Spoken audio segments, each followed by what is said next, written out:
Today the lab is about the design of the RC phase shift oscillator for a desired cutoff frequency and to analyze their output waveform using hardware and the software tools.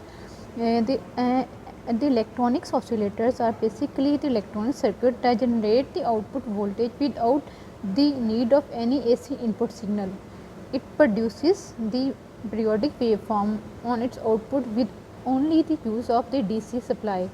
The basic circuit diagram of the electronics oscillator is shown in the figure. You can see that this is a block diagram of the oscillators, and it is using only the DC supply voltage to produce the output at its output terminal, and the type of the output that it produces depend upon the which type of the oscillator you are using.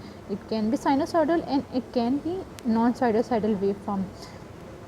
The oscillators are basically used in many electronics equipment, for example the clock, radios and computer. The waveform produced can be sine wave and square wave depending upon which type of the oscillator you are using. There are mainly two type of the oscillator that you will use in your lab, that is the linear or the harmonic oscillators. These oscillators will produce the sine wave, pure sine wave. The second one is non-linear or the relaxation oscillator. These oscillators will produce the non-sinusoidal waveform. Today lab is about the analysis of the harmonic oscillators. The harmonic oscillators are the linear oscillators that produce the sinusoidal waveform.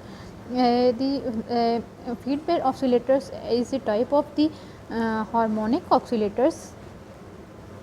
In the feedback oscillators, the amplifiers such as the transistor or the op-amp are connected in a feedback loop with its output fed back into its input through a feedback loop that will provide the oscillation to the circuit.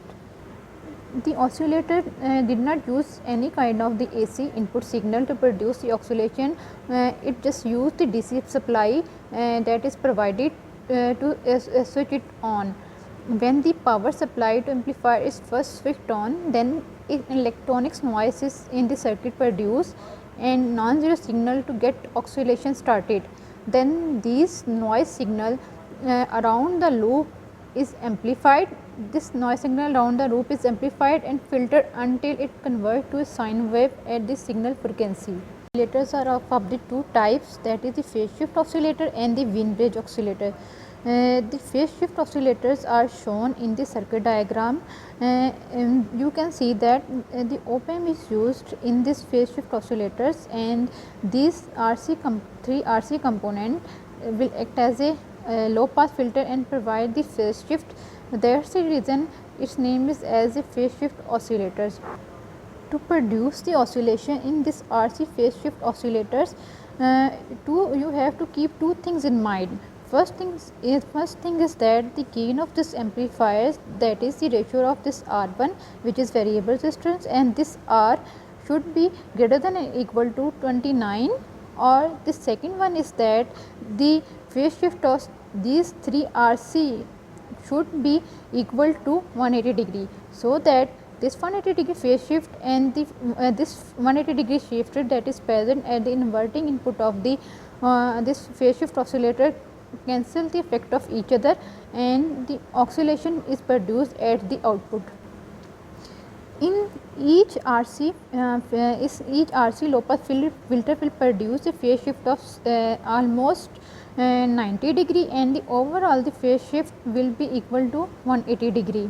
And the type of the oscillation that will produce at the output will be given by this formula, F is equal to 1 over 2 pi square root 6 RC. Now to verify the phase shift oscillator, I just assemble the circuit on the breadboard according to the circuit diagram. The circuit diagram consists of this RF resistor, which is the 500 kilo ohm variable resistor, this R resistor which is the 1 kilo ohm, and the this capacitor C, which is the 500 nanofarad. Then I just calculated the for frequency of oscillation for this phase shift oscillator, which come out to be 130 hertz. Now on the hardware I will show you how this oscillator will work and how it will produce the oscillation of 130 hertz frequency. verify that this oscillator is producing the same frequency that we calculated, that is 130 Hz. I just assembled the circuit on the breadboard. Here I am using the capacitor of 500 nanohertz and the resistors of 1 kilohertz. Here I am using the feedback resistor of 500 kilo ohm variable resistor. You can see that here I am using the potentiometer to vary the feedback resistors. In the previous lecture I told you about that there are the two conditions that are necessary to produce the oscillation, that is the feedback resistors and this R resistor ratio should be equal to greater than or equal to 29, and this RC circuits produce the phase shift of 180 degree.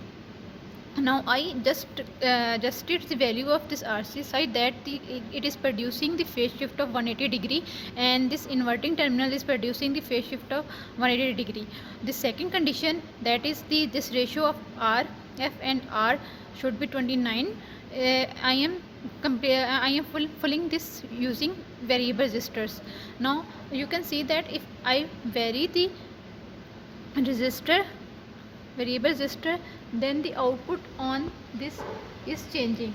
It is the sine wave, it is producing the sine wave of different frequency. You can see that it is producing sine wave of 120 Hz frequency. If I further change the frequency, it is increasing and decreasing the frequency, and similarly the amplitude. Now I will adjust it at the accurate position, which is producing the 127.2 Hertz and the voltage of 15.2 volt. It is exact producing the oscillation, but the output voltage is little low. I will further adjust it to obtain the accurate output voltage. Now you can see that the gain of the amplifiers is 28, almost 29, and the frequency is 120 Hz. I have designed it for 130 Hz. Here it is coming 120 Hz. If I move the potentiometer more accurate, then it will improve more. The second task is about the Wien bridge oscillators. The Wien bridge oscillator circuit diagram is shown in the figure 12.4. In this figure we are using the op-amp as an oscillator circuits, and here these two resistors are providing the gain for this inverting amplifiers, and these two resistors are the feedback path that producing the oscillation, and producing the oscillations, and which frequency of oscillation it is producing depend upon these formulas, and it is producing the oscillation of 3.12 according to the given values. Now I will assemble this circuit on the breadboard and will verify its frequency of oscillations.